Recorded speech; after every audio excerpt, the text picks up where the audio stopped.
with the social media giant Meta.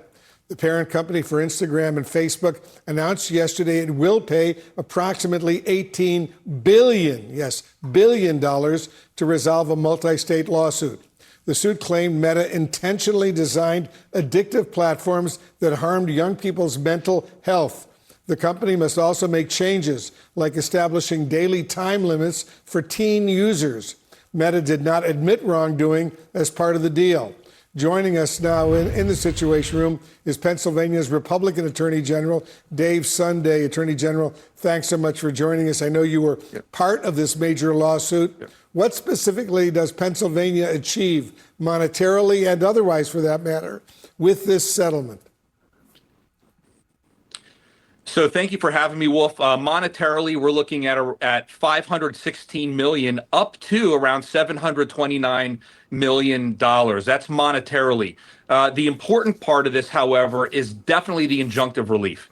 As a father who happens to also be an attorney general, I can't tell you how happy I am that we were able to achieve this really important first step in protecting children, not only in Pennsylvania, but throughout the country. Attorneys general, we worked very hard together. This was a major collaborative effort, and I'm very proud of the results. Meta has long denied that its platforms actually harm children and called the state's claims in this lawsuit, and I'm quoting Meta now, unsubstantiated. Is it a loss that the company did not admit wrongdoing as part of this settlement? I know they didn't formally admit wrongdoing, but they're paying billions of dollars. That would seem to suggest they did something wrong. So my duty, first and foremost, is to protect children.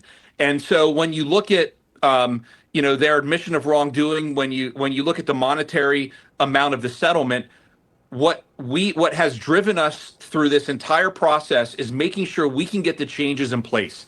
When you talk about the time restrictions, when you talk about children and teenagers not being able to get on the app from midnight till 6 a.m., when you talk about how the comparison tools have been minimized, how they can't look at how many likes they receive anymore. Parents now have the ability to turn off the algorithm. I mean, this is unbelievably important. And at the end of the day, 30 years from now, I don't want to be the attorney general who didn't stand up and protect children with this injunctive relief. You announced a different lawsuit earlier this week, Attorney General, this one against Snap, the parent company of Snapchat, arguing it fails to protect kids from compulsively using its platform. CNN has reached out to Snap for comment, and the company disputes those allegations to other news outlets as well. What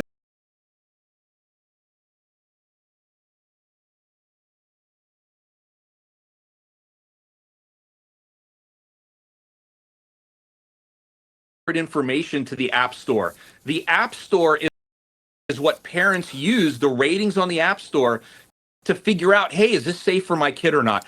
We want to make sure parents have the accurate and correct information to make these decisions to protect their children. On the other side of it, we are also claiming that Snap is unbelievably addictive. The one thing about Snapchat that's different than a lot of these other platforms is the fact that these what we call snaps, they disappear. And so kids think that this information disappears, and the reality is it doesn't.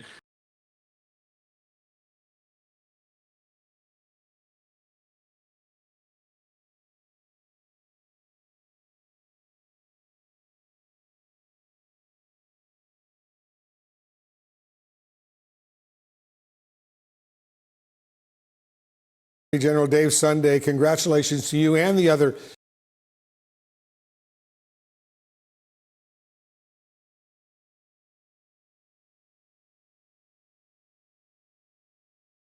state attorneys general for this huge, huge win.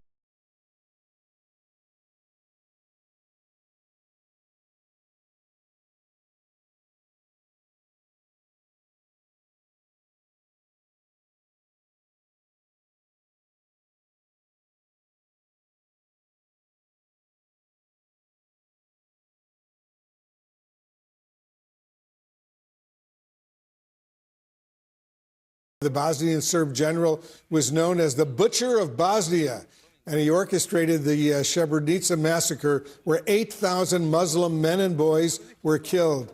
Mladic was also behind the siege of Sarajevo during the Balkan Wars in the 90s. A United Nations established court found him guilty of genocide, crimes against humanity, persecution, extermination, murder, terror, unlawful attacks on civilians, and hostage-taking. He's now dead.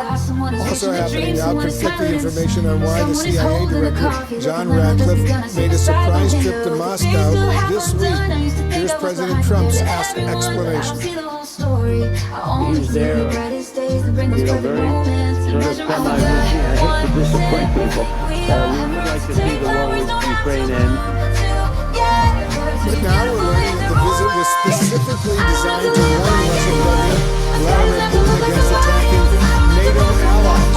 Recent intelligence assessments have indicated Putin could try to test NATO's resolve by launching a limited attack on another NATO allied country. CNN Global Affairs commentator Sabrina Singh is here with me in the situation room.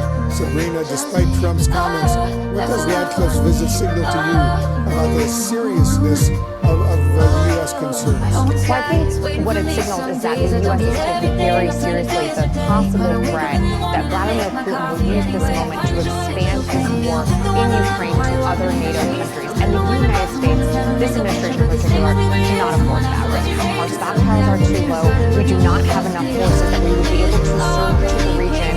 And I think what Ratcliffe in particular is worried about, should Article 5 be invoked, because we have seen incursions of Russian missiles and drones into NATO countries' airspaces. This would mean that the United States have to honor its commitment to Article 5 and, against any assault into a NATO country. And we just don't have the stockpile of the depth and the magnitude to do that right now. The 5 says an attack on any NATO ally is an attack on all NATO allies, and the U.S. presumably would have to respond. What are the chances that Russia could actually carry out another attempt and go against a NATO ally in Europe? Well, I think Vladimir Putin is going to take the risk. I mean, he has a very, as we know, a very close relationship with Iran. Iran has given Russia the licensing to produce Shahed drones in the country. And what is alarming right now is our eastern flank in Europe does not have the counter-drone capabilities needed to really combat Russian drone incursions. On top of that, Russia could activate cyber attacks on NATO countries. So I think Vladimir Putin is willing to push the line as far as he can go. And in fact, during the Biden administration, Bill warned against attacking or invading Ukraine, and Vladimir Putin basically brushed that aside. So I think Putin is willing to take risks if it means that he could potentially expand his, country's ambitions into a country like Moldova or even to Romania. We're told the CIA Director Ratcliffe reportedly used the trip to also encourage Russia to cut off economic and military support for Iran. Is that something Russia would get behind, you think? I don't think they're going to get involved in that. I mean, Russia has a very close military and economic relationship with Iran. We know that Iran is obviously supplying Shahed drones to Russia. Russia, in turn, is supplying targeting information that we believe Iran used to target U.S. bases in the region. And economically, I mean, they're not as close as a large trading partner as China with Iran, but they still share economic ties. So I think Putin, if Ratcliffe is putting pressure on Putin to get Iran to open the Strait of Hormuz, I'm not really sure how far that will go, other than some nice pleasantries and words. Even Russia should be concerned if the president lives up to his threat to impose sanctions against any country that deals economically with Iran. Absolutely, they should be concerned, but also Russia has existed under severe sanctions, and there still are. I mean, their war machine is continuing. They're getting support from North Korea with more soldiers going to the front line. And frankly, the economy, it's not as bad as I would say Iran's is, but yes, I mean, secondary sanctions are always a concern for any country. Sabrina Singh, thank you very, very much. And coming up here in the Situation Room, it's one of the most aggressive and deadliest cancers. Now, how a move by the FDA could increase a person's chance of surviving pancreatic cancer.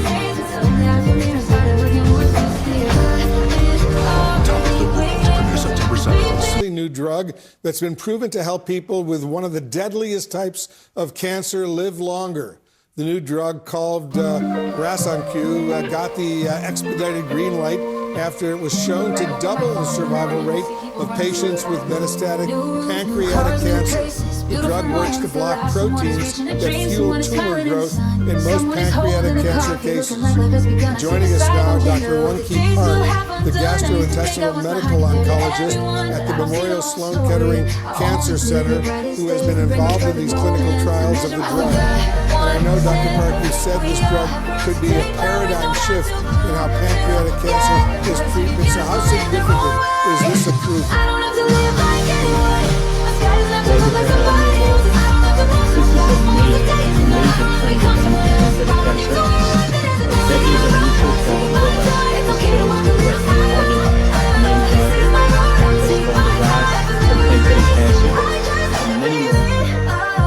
Cancers in the future, I believe, and in a randomized clinical trial called Blitzer 302, median overall survival was 13.2 months compared to 6.7 months on chemotherapy. This is not a cure, but the patient who is a metastatic pancreatic adenocarcinoma that has already progressed after initial chemotherapy now can receive the Daraxonrasib, so-called Daraxonrasib. So this is a really meaningful event. We're very happy about this. We're grateful to you and everyone else involved in this. The drug is designed to block tumor growth in many pancreatic cancers. I know you've compared the mutations in pancreatic cancer with traffic light in cancer cells. So how does this drug actually stop the cells from growing? Yes, thank you. So that analogy is really to kind of compare to something we know. RAS is a growth signal switch inside many cells in our bodies. And in pancreatic cancer, the switch is kind of on an on state. So it keeps telling the cancer cells to divide and grow. This drug blocks those signals, and what makes this development so important is that RAS comes in different mutations in different formats, and Daraxonrasib does not target. Nếu bác sĩ đang trực đêm thì chồng cô lại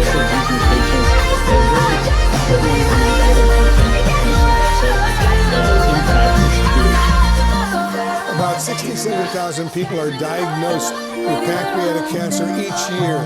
So what symptoms should people watch out for, and when is it time to go ahead and actually schedule a visit with the doctor? Thank you.